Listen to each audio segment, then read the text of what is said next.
अगर आपके घर में भी बच्चे हैं और वो पास के किसी दीदी या भैया के पास ट्यूशन पढ़ने के लिए जाते हैं तो आज का ये वीडियो आपको अंत तक ज़रूर देखना चाहिए, क्योंकि आज जिस केस के बारे में मैं डिस्कस करने वाला हूँ यह कहानी जानने के बाद आपके भी होश उड़ने वाले हैं। दिन था 30 अक्टूबर 2023 का। कानपुर में रहने वाला 16 साल का कुशाग्र हर रोज़ की तरह अपने ट्यूशन जाता है। अक्सर वो अपने ट्यूशन में 4:30 बजे तक घर वापस आ जाता है, लेकिन इस दिन 5:30 बज जाते, 6:30 बज जाते हैं और 7:30 भी बज जाते हैं, लेकिन वह घर वापस नहीं आता है। माँ परेशान हो जाती है और परेशान होकर कुशाग्र के दोस्तों को फ़ोन करके उसके बारे में पूछती है तो मालूम चलता है कि कुशाग्र तो 4:15 बजे ही कोचिंग से निकल गया था। इसके बाद वो कहाँ गया उन्हें पता नहीं। अब यह बात सुनकर माँ और भी काफ़ी परेशान हो जाती है और वह फ़ोन को लेकर बालकनी में जाती है ताकि कुशाग्र के पिता को भी यह बात बताई जा सके। लेकिन जैसे ही वह बालकनी में पहुंचती है उसे वहां पर मिलता है एक लेटर और वो लेटर को उठाती है और उस लेटर को खोलती है और उसमें कुछ ऐसा लिखा था कि जिसकी कल्पना कुशाग्र की माँ ने कभी नहीं की थी। उस लेटर में जो भी लिखा हुआ था वो तुरंत ही कुशाग्र के पिता को कॉल करके बताती है और यह लेटर पढ़ते ही पूरी फैमिली में हड़कंप मच जाता है। तो आखिर इस लेटर में क्या ऐसा लिखा हुआ था और कुशाग्र आखिर कहाँ गया था, उसके साथ क्या हुआ था? तो चलिए आज की इस वीडियो में इस पूरी कहानी का विश्लेषण करते हैं। नमस्कार दोस्तों, दिल से स्वागत है आपका फिर से एक नई और सच्ची क्राइम स्टोरी में। यह कहानी को आप तक लाने का उद्देश्य किसी का दिल दुखाना या परेशान करना नहीं, बल्कि आपको जागरूक और सचेत करना है। कुशाग्र की माँ उस लेटर को उठाती है, उसे खोलती है। उसमें सबसे ऊपर ही लिखा हुआ था कि तुम्हारे बेटे कुशाग्र का किडनैप हो चुका है और 30 लाख रुपए का इंतजाम कर लो। इतना पढ़ते ही माँ उनके पिता को कॉल करती है और सारी बातें पिता को बताती है। कुछ देर के बाद पिता भी घर पर आ जाते हैं, बाकी की फैमिली मेंबर भी इकट्ठा हो जाते हैं और उस चिट्ठी को ध्यान से पढ़ते हैं। उस चिट्ठी में लिखा हुआ था कि तुम्हारे बेटे का हमने किडनैप किया है और हम तुम्हारे बेटे को मारना नहीं चाहते। अगर अपने बेटे को जीवित देखना चाहते हो तो 30 लाख रुपए का इंतजाम कर लो।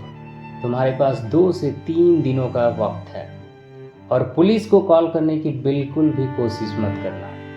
साथ ही लखनऊ में जो तुम्हारी फैमिली रहती है उनको भी बिल्कुल मत कॉल करना। अगर बेटे को जिंदा देखना चाहते हो तो जल्द से जल्द पैसों का इंतजाम करो।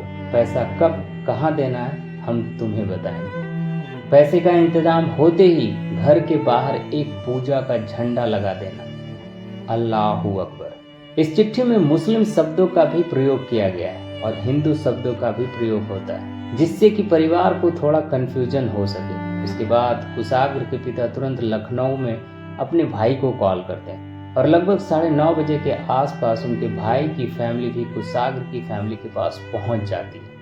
बिना देर किए ये लोग पुलिस स्टेशन जाते हैं और पुलिस में कुशाग्र की किडनैपिंग का रिपोर्ट लिखवाते हैं। पुलिस भी तेजी से हरकत में आती है और इस केस का इन्वेस्टिगेशन करना शुरू कर देती है। अब उस लेटर से यह तो क्लियर हो चुका था कि कुशाग्र का किडनैप हो चुका है, तो पुलिस सबसे पहले उसकी कोचिंग से लेकर रास्ते में पड़ने वाले सभी सीसीटीवी कैमरे के फुटेज कलेक्ट करना शुरू कर दी। वहीं कुशाग्र की जो फैमिली है वो भी अपनी तरफ से इन्वेस्टिगेट कर रही थी और वो सबसे पहले अपने अपार्टमेंट के सिक्योरिटी गार्ड के पास जाते हैं और उससे पूछते हैं कि हमारे बालकनी तक ये चिट्ठी आखिर पहुंची कैसे। तो सिक्योरिटी गार्ड उन्हें बताता है कि शाम के लगभग 7:30 बजे अपने मुंह पर रुमाल बांधकर एक लड़का स्कूटी पर यहाँ आया था और उसने यह चिट्ठी आपके घर तक पहुँचाने के लिए बोला था। सिक्योरिटी गार्ड ने बताया कि उसे उस लड़के पर थोड़ा शक हुआ था, तो उसने बोला कि तुम खुद ही चिट्ठी देकर आओ और यह हेलमेट और मुंह से रुमाल उतार दो। उस लड़के ने हेलमेट तो उतार दिया लेकिन मुंह से रुमाल नहीं हटाया और चिट्ठी देने के लिए कुशाग्र के अपार्टमेंट की तरफ चल दिया।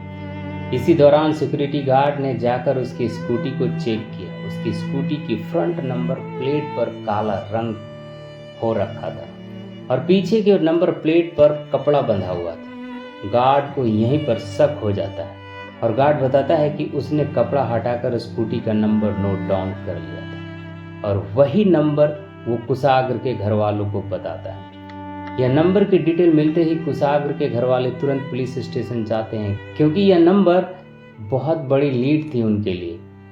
पुलिस तुरंत उस नंबर की डिटेल निकलवाती है और डिटेल निकलवाने के बाद यह जानकर कुशाग्र की पूरी फैमिली को बहुत बड़ा झटका लगता है। दरअसल यह नंबर किसी और का नहीं बल्कि कुशाग्र की पास्ट की एक ट्यूशन टीचर की थी, जो लगभग 2 साल पहले उसे ट्यूशन दिया करती थी और वह उनके घर के पास ही रहती थी। अब पुलिस उस सिक्योरिटी गार्ड की बात को कंफर्म करने के लिए अपार्टमेंट का सीसीटीवी जब चेक करती है तो उसमें भी एक लड़का दिखाई देता है जो एक स्कूटी पर आया था हेलमेट लगाकर, और वही लड़का फिर उस लेटर को कुशाग्र की बालकनी में डालकर चला गया था। अब यहाँ से पुलिस को तो मालूम चल जाता है कि इसमें कहीं न कहीं उस टीचर का हाथ जरूर है, लेकिन पुलिस को इस बात का भी डर था कि अगर उन्हें इस बात की भनक लगी कि पुलिस में रिपोर्ट हो चुकी है और वह जल्दी ही पकड़े जाने वाले हैं, तो इससे वह कुशाग्र को हानि पहुंचा सकते हैं। इसलिए पुलिस कुशाग्र की फैमिली से कहती है कि आप उस ट्यूशन टीचर के घर जाइए और कंफर्म कीजिए कि उसकी स्कूटी कहाँ पर है। कुशाग्र की फैमिली बिल्कुल ऐसा ही करती है और वो इस टीचर के घर जाती है। उस टीचर का नाम होता है रचिता और ये 2 साल पहले कुशाग्र को ट्यूशन पढ़ाया करती थी। ये अक्सर कुशाग्र के घर भी आया करती थी और ये घर वाले भी इनको फैमिली मेंबर की तरह मानते थे। तो ये लोग उसके घर जाते हैं और उससे बातों बातों में पूछते हैं कि उसकी स्कूटी कहाँ पर है। तो वो बताती है कि मेरी स्कूटी तो मेरे बॉयफ्रेंड के घर पर है, जिसका घर थोड़ा पास में ही है। फैमिली रचिता को साथ में लेकर उसके बॉयफ्रेंड के घर जाते हैं और वहाँ पर स्कूटी उन्हें मिल जाती और नंबर भी मैच कर लिया जाता है। अब वो रचिता के बॉयफ्रेंड से बात करते हैं, उसे बिल्कुल भी शक नहीं होने देते कि इन लोगों का शक इसी पर है। वो बातों बातों में उसे कहते हैं कि हमारे बेटे को ढूंढने में हमारी मदद करो और यह स्कूटी लेकर पुलिस स्टेशन चलो, हमें वहाँ पर रिपोर्ट लिखवाने हैं। रचिता और उनके बॉयफ्रेंड को बिल्कुल भी ये डाउट नहीं जा रहा था कि ये लोग इन्हें पुलिस स्टेशन क्यों ले जा रहे हैं। इन दोनों को पुलिस स्टेशन ले जाया जाता है और वहाँ पर पुलिस इन दोनों को पकड़ लेती है। अब पुलिस रचिता को इंट्रोगेट करती है, साथ ही उसका बॉयफ्रेंड होता है जिसका नाम प्रभात होता है, उसको भी इंट्रोगेट किया जाता है। इन दोनों को अलग अलग बिठाकर उनसे सवाल पूछे जाते हैं। क्योंकि ये लोग कोई प्रोफेशनल क्रिमिनल नहीं थे, इसलिए रचिता बहुत जल्द टूट जाती है और वो पुलिस को बता देती है कि इस पूरे किडनैपिंग में उसका और उसके बॉयफ्रेंड का ही हाथ है। लेकिन रचिता इससे ज़्यादा कुछ नहीं बता पाती, तो उसके बॉयफ्रेंड प्रभात से पूछताछ की जाती है। शुरुआत में वो कुछ भी बताने से मना कर रहा था, लेकिन जब उसे कहा जाता है कि रचिता ने सब कुछ पुलिस को बता दिया है, अब सब कुछ सच बताने में ही उसकी भलाई है, तो प्रभात भी यहाँ पर पुलिस को सारी चीजें बता दे। वो पुलिस को बताता है कि वो पिछले 3-4 साल से रचिता के साथ रिलेशन में है और क्योंकि रचिता कुशाग्र के घर में ट्यूशन पढ़ाने जाती थी, अक्सर वो उसे अपनी फैमिली फंक्शन में भी बुलाया करते थे। और बीते कुछ दिन पहले यानी 13 अक्टूबर 2023 को कुशाग्र के घर में एक पार्टी थी जिसमें रचिता अपने बॉयफ्रेंड प्रभात के साथ गई। और वहाँ पर जब प्रभात ने कुशाग्र की फैमिली की रेपुटेशन देखी, उसका पैसा देखा, तो उसके मन में लालच आ गया और उसने रचिता को कहा कि क्यों ना हम इस लड़के का किडनैप करके 30 लाख रुपए की फिरौती मांगे। 30 लाख रुपए इनके लिए कोई बड़ी रकम नहीं, तो ये आसानी से हमें दे भी देंगे, जिससे हमारी लाइफ भी सेट हो जाएगी। दरअसल ये जो रचिता नाम की ट्यूशन टीचर थी, ये हिमाचल प्रदेश की रहने वाली थी। इसके माता पिता नहीं थे, इसका बाकी का परिवार हिमाचल प्रदेश में ही रहता था और यह कानपुर में अकेली रहकर अपना गुजारा कर रही थी। तो रचिता और उसके बॉयफ्रेंड को कुशाग्र की फैमिली की शान शौकत देखकर ये लगा कि इनकी पूरी लाइफ सेट हो सकती है। और उनके बारे में क्योंकि रचिता बहुत अच्छे से भी जानती थी, तो वह भी अपने बॉयफ्रेंड का साथ देती है। रचिता का बॉयफ्रेंड प्रभात पुलिस को बताता है कि उसने पूरी प्लानिंग अपने एक दोस्त के साथ मिलकर किया था यानी कि इस पूरी प्लानिंग में प्रभात का एक दोस्त भी इन्वॉल्व था और उन्होंने यह प्लान बनाया था कि 30 अक्टूबर 2023 को जब कुशाग्र अपने ट्यूशन से घर आ रहा होगा उस टाइम पर वो उसका किडनैप करेगा। और ऐसा ही कुछ होता है। जैसे ही कुशाग्र अपने ट्यूशन से निकलता है कुछ दूरी पर उसको रोक लेता है, क्योंकि बाय फेस कुशाग्र प्रभात को जानता था तो वो उसे लिफ्ट दे देता है।